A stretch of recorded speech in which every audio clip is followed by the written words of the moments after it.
বিএনপির ভাইদেরকে একটা কথা বলি, আপনারা হয়তো অনেকে জানেনও না। পৃথিবীতে দ্বিতীয় ইতিহাস আছে কিনা মান্না ভাই জানলে বলবেন, আমি ভাইয়ের কাছ থেকে শুনতে চাইবো। জিয়াউর রহমান তো একজন সামরিক শাসক ছিলেন। একজন সামরিক শাসক সামরিক ফরমান জারি করে দেশে গণতন্ত্র ফিরেছে, পৃথিবীতে এই নজির নাই যেটা জিয়াউর রহমান করছেন। আপনারা কি জানেন এই যে জিয়াউর রহমান গণতন্ত্র ফিরাইলেন, যার মাধ্যমে আওয়ামী লীগও রাজনীতি করার সুযোগ পাইল বাকশালের পর? সেটা কিসের মধ্য দিয়ে? তখন তো সংসদ নাই, সংবিধান তো সংশোধনও করা যাইতেছিল না। কিসের মধ্য দিয়ে? জিয়াউর রহমানের সামরিক ফরমানের মধ্য দিয়ে। পৃথিবীর একমাত্র একজন সামরিক শাসক যিনি ফিল করলেন না সামরিক পন্থা দিয়ে করা যাবে না, গণতন্ত্রে ফিরতে হবে। এবং দেখেন হাসিনারে এবং আওয়ামী লীগের চরিত্রটাই হলো এইরকম, এর যে একটু ভালোবাসে তার এসে হত্যা করে। শহীদ প্রেসিডেন্ট জিয়াউর রহমান শেখ হাসিনাকে দেশে আসার অনুমতি দিছিলেন, সুযোগ দিছিলেন এবং বলছে থাক সবাই রাজনীতি করুক। আসার 1 মাসের মধ্যে জিয়াউর রহমান শহীদ হয়ে গেছে, 13 দিনের মধ্যে। এবার দেখেন এই যে আমরা এখন যারা সবাই করতেছি, সুতরাং এটা একটা বিষ। এই বিষের সাথে আমরা কিভাবে লড়াই করব? জাতীয় ঐক্যমত্য তৈরি করতে হবে। সুতরাং পলিটিক্যাল পার্টি এবং সবার প্রতি একটা কথা, প্লিজ আপনারা বিএনপিকে শতভাগ কর্নার করে দিন না। বিএনপি এই আধিপত্যবাদ বিরোধী লড়াইয়ের জন্য আমাদের একটা বড় শক্তি। এই শক্তিকে এত বেশি কর্নার করা যাবে না যাতে তারা গিয়ে আওয়ামী লীগের হাত ধরে ফেলে। তারা যদি আওয়ামী লীগের হাত ধরে ফেলে তাহলে লড়াইটা তো আমাদের জন্য আরো কঠিন হয়ে যাবে। বরং বিএনপির প্রতি আমাদের চ্যালেঞ্জ হলো, যেই বিএনপি বাকশালী সংবিধানের প্রতি প্রেম দেখাবে তারে শহীদ জিয়ার ছবিটা সামনে এনে বলতে হবে যে এই বাকশালী সংবিধান তো জিয়াউর রহমানই ছুঁড়ে মারছিল। বেগম জিয়া বলেছেন এই সংবিধানকে ছুঁড়ে ফেলা হবে।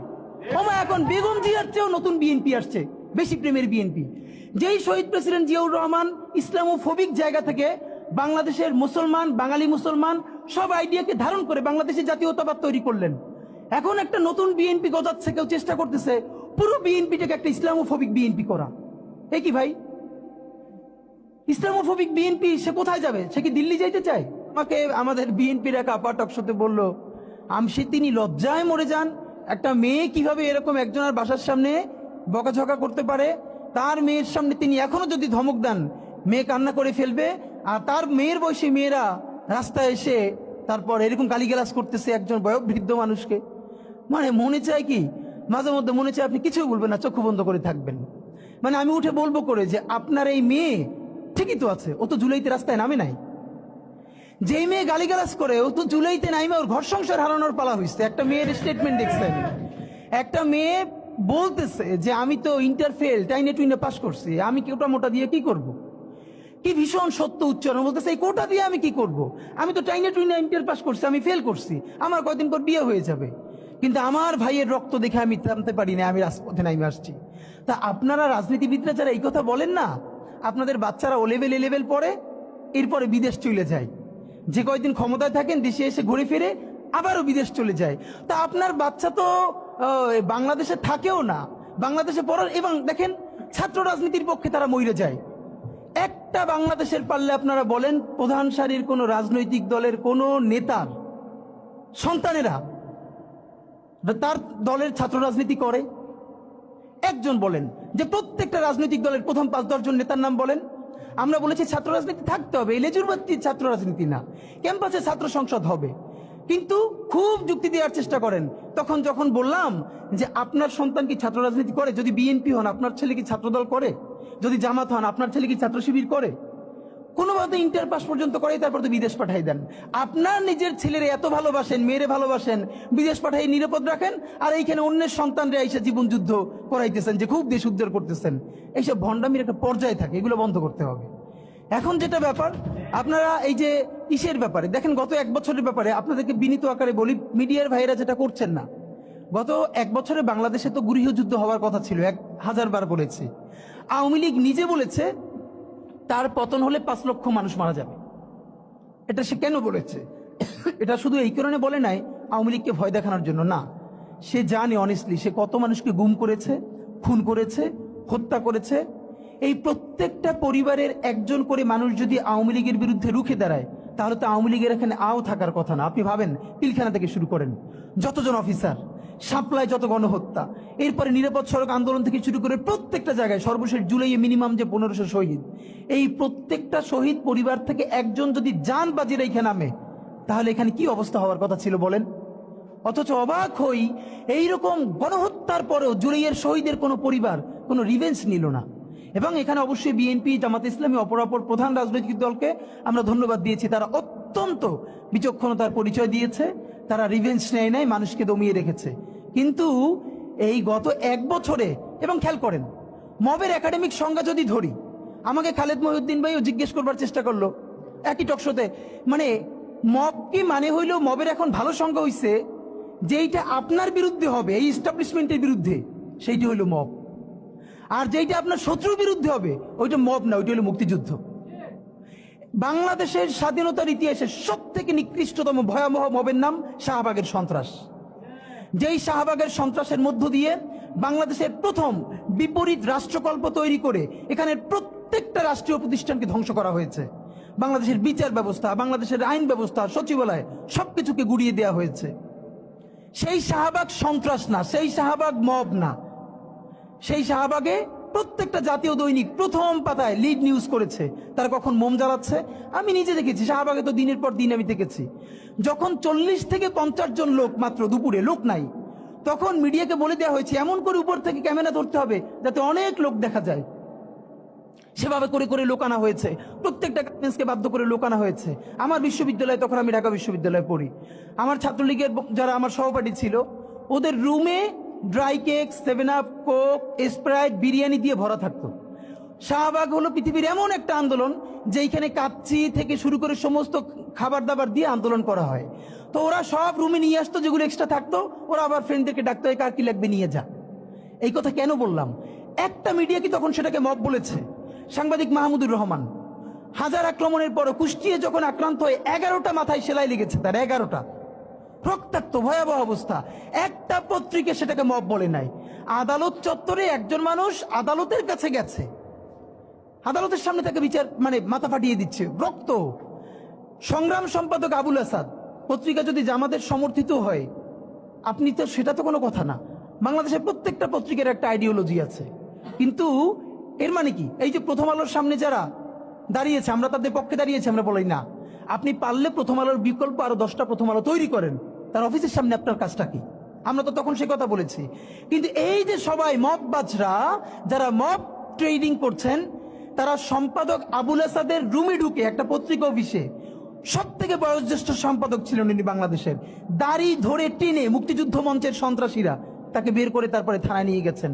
একটা পত্রিকা মব লেখে নাই, সেইগুলো কোনোটা মব না। এরপর তো বলতে পারবো হাজার হাজার। কিন্তু এই যে কোন বাচ্চারা গালি দিচ্ছে, কাকে দিচ্ছে?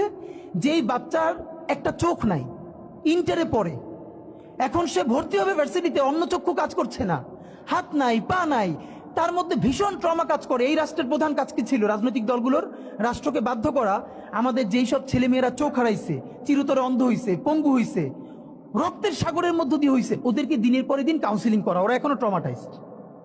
ওদেরকে স্কুলে, কলেজে, ইউনিভার্সিটি দিনের পরে দিন কাউন্সিলিং করা উচিত ছিল। আপনি কাউন্সিলিং করেন নাই, ওদের পুনর্বাসন করতে পারেন নাই, শহীদদের পরিবারের পুনর্বাসন করতে পারেন নাই।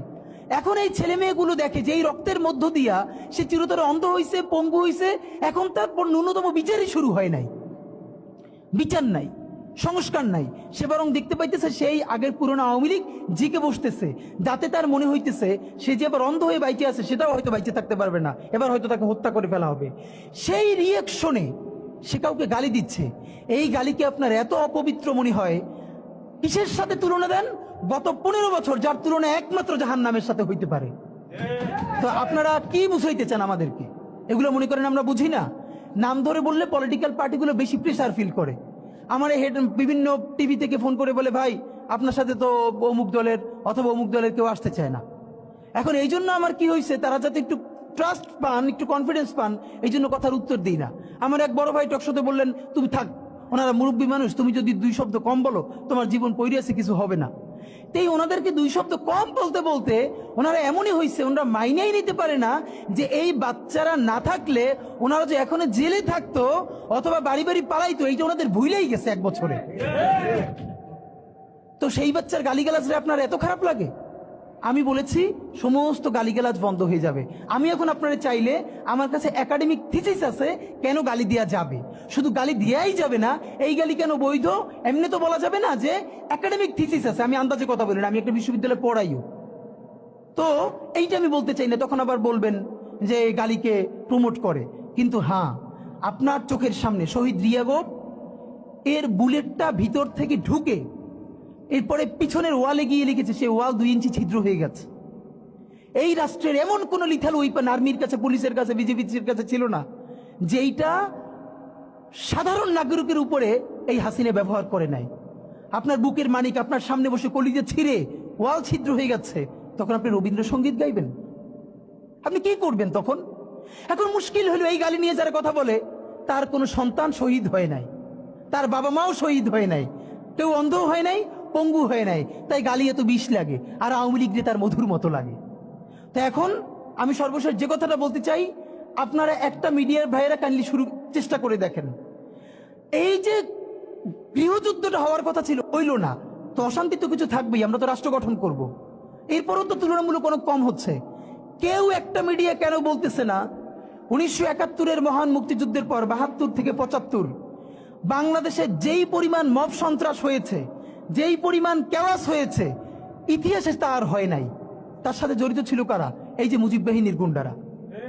আমার বাবা আমার মা বলেছে মুক্তিযুদ্ধের পরে যে অস্ত্রগুলো জমা দেয়া হয় নাই, সেই জমা না দেয়া অস্ত্র থেকে প্রত্যেকটা বাড়িতে বাড়িতে ছিনতাই, রাহাজানি। আমার মায়ের আজকে এই কথাটা বলি, আমার মা বলতেছেন আমার নানা একজন সম্ভ্রান্ত আলেম, তিনি যেখানে থাকতেন মুক্তি বাহিনী এবং পাকিস্তান বাহিনী কেউই তাকে কখনো আক্রমণ করেন নাই তার সম্মানে।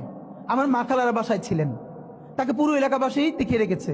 বাট মুক্তিযুদ্ধের পরে আমার মা বলেছে, তখন তার বয়স 16, আমার মা আমার খালা এবং এলাকার অনেক মেয়েদেরকে যাদের চেহারা একটু ভালো ছিল তাদের গায়ে কালি মেখে তারপরে অনেক সময় মাটির নিচে বাংকার বানিয়ে বা বিভিন্ন জায়গায় রাখা হতো তাদের সম্ভ্রম রক্ষা করবার জন্য। এই মুজিব বাহিনীর গুন্ডারা সেগুলো করেছে না? এমন কোন চিন্তা নেই। ব্যারিস্টার ফুয়াদ ভাই সেদিনকে বলেছেন তার বাবা সে অসংখ্য সালিশ করেছে তাদের এলাকায় যে এই গুন্ডাগুলো মুক্তিযুদ্ধের পর বিভিন্ন জায়গায় ছিনতাই করতো, তারপরে এলাকাবাসী আইনে গাছের সাথে বাইধে রাখতো, এরপর এলাকার মুরব্বীরা আবার সব উদ্ধার কইরা মানুষের কাছে কাছে দিয়ে আসতো। হওয়ারই কথা ছিল একটা নতুন রাষ্ট্র, আইন শৃঙ্খলা বাহিনী প্রতিষ্ঠিত হয় নাই, প্রচন্ড কেওয়াজ হবে, তারপরে নতুন রাষ্ট্র গঠন করতে হবে, আইন শৃঙ্খলা বাহিনী ঠিক করতে হবে, স্বাভাবিক তো। তাহলে মুক্তিযুদ্ধের পরের কেওয়াজ যদি আপনার কাছে মব না হয়, তাহলে এরকম তুমুল গণহত্যার পরে যখন গৃহযুদ্ধ হয়ে যাওয়ার কথা সেইটা হয় নাই, বরং এখনো এখানে এস আলম হাজার হাজার কোটি টাকা নতুন করে হাসিনার সাথে মিটিং করেছে, ইলেকশনের আগে বড় বড় ফিগারকে এখানে অ্যাসাসিনেশন করা হবে, গুপ্ত হত্যা করা হবে। পুরো এখানে ভারতীয় আধিপত্যবাদ এখানে সব থেকে বেশি অ্যাক্টিভ আছে। এখানে আওয়ামী লীগের হাজার হাজার কোটি টাকা, তার সচিবরা, তার পুলিশরা, তার পান্ডারা সব রয়ে গেছে। আর্মির মধ্যে একটা বড় অংশ রয়ে গেছে, কোনো সংস্কার করা হয় নাই, তারা বারবার স্যাবোটেজ করবার চেষ্টা করছে, এই রাষ্ট্রকে এই সরকারকে ফেল করানোর চেষ্টা করছে। তো আপনি মুক্তিযুদ্ধের পরে যে 3-4 বছর এইরকম রাহাজানি হয়েছে সেটাকে যদি অটকুন দিতে পারেন যে নতুন রাষ্ট্র গঠনের আগে এই ঝামেলাটা হয়, তাহলে এই যে নতুন বাংলাদেশের স্বপ্নের মধ্যে এইগুলোকে আপনি বড় করে মপ করে ফ্রেমিং করেন, আপনি এই জবান যে আপনার না, এই জবান যে দিল্লির জবান, ভারতীয় আধিপত্যবাদের জবান, সেইটা বুঝতে আমাদের পিএইচডি করা লাগে না। সুতরাং জুলাই সনদের সাথে নির্বাচনের ক্ষেত্রে শুধু আমাদের 2 মিনিট কথা। নির্বাচন হতে হবে। আমি একটু ভদ্রতার সাথে এবং শ্রদ্ধার সাথে বিনয় আমি জানাচ্ছি যে ভাইরা যেটা বলেছেন সকল দল মিলে আগামী 20 বছর নির্বাচন না হোক, না, এটা আমরা চাই না। আমরা নির্বাচন চাই। মানুষ গত 16 বছরে ভোট দিতে পারে নাই। মানুষ আনন্দ নিয়া শীতের সকালে বাচ্চা কাচ্চাকে কুয়াশার মধ্যে লাইন দিয়ে দাঁড়াই থাকবে, ভোট দিবে। আমরা সেই বাংলাদেশ দেখতে চাই। আমরা নির্বাচন চাই, নির্বাচন হতেই হবে। এই নির্বাচনকে বানচাল করবার জন্য দিল্লি থেকে শুরু করে আওয়ামী লীগ হাজার হাজার কোটি টাকা নতুন করে এখানে বিনিয়োগ করছে। নির্বাচন লাগবে, তবে আমাদের প্রশ্ন হলো সেই নির্বাচনের ম্যান্ডেট হবে কি? এখানেই আমাদের কথা। কোন ধরনের আপোষ ছাড়াই নতুন নির্বাচন হইতে হবে জুলাই সনদের ভিত্তিতে, এইটাই আমাদের কথা। জুলাই সনদের ভিত্তিতেই নির্বাচন হতে হবে এবং জুলাই সনদের বৈধতা নির্বাচনের আগেই দিয়ে সেইটার ভিত্তিতে নতুন নির্বাচন হবে, যেই নির্বাচনের ম্যান্ডেট থাকবে নতুন সংসদে নতুন বাংলাদেশের জন্য আমাদের রাজনৈতিক দলগুলো মিলে নতুন সংসদে নতুন সংবিধান উপহার দিবে। যেই সংবিধান 72-এর বাকশালী সংবিধান, ফ্যাসিবাদী সংবিধান, যেই সংবিধানের কোনো ম্যান্ডেট ছিল না বাংলাদেশ রাষ্ট্রের সংবিধান করবার, কারণ তারা পাকিস্তান রাষ্ট্রের মধ্যে শপথ নিয়ে পাকিস্তান রাষ্ট্রের জন্য সংবিধান প্রণয়নের কথা বলেছিলেন, কিন্তু বাংলাদেশ রাষ্ট্রের কোনো ম্যান্ডেট তাদের কাছে ছিল না। তারপরে তারা সংবিধান রচনা করেছেন, এরপরেও তারা একটা সেই সংবিধানকে লেজিটিমেট করবার জন্য একটা গণভোট দেন নাই। এরপরে যারা 73-এর একটা ভোট চুরির নির্বাচন দিয়েছে, সেই 73-এর নির্বাচনের ভোটের ইশতেহারের মধ্যেও তারা এই সংবিধানকে তারা লেজিটিমেসি দেন নাই, ইশতেহারে রাখেন নাই। সেই সংবিধানকে যুগের পরে যুগ আমরা বয়ে বেড়াবো, সেই দায়বদ্ধতা তো আমাদের নাই। এবং সেই সংবিধান কেমন ফ্যাসিস্ট সংবিধান করা হয়েছে, যেইটার সাংবিধানিক ভিত্তি দিয়েই আপনি একটা কথা বলতে পারবেন, এই যে সবাই বলে আইনের কথা, বলেন তো পারলে একটা কথা, হাসিনা কোনটা বেআইনি কাজ করছে? না, হাসিনা একটাও বেআইনি কাজ করে নাই। সে সমস্ত হত্যা, গুম, খুন এই সংবিধানের আইনের ভিত্তিতেই করছে। সে এই সংবিধানকে ডাস্টবিন বানিয়ে তত্ত্বাবধায়ক সরকার বাতিল করেছে, যা ইচ্ছে করে তাই করেছে। এবার তো সে তো বেআইনি কিছু করে নাই, কথা তো সত্য। আমার বিএনপির ভাইদের প্রতি শুধু একটা আফসোস লাগে, কারো কারো দেখি 72-এর সংবিধানের প্রতি তাদের কি গভীর প্রেম, যেই সংবিধানের মধ্য দিয়ে বাকশাল এসেছে, যেই সংবিধান গণতন্ত্র হত্যা করেছে। আজকে বিএনপি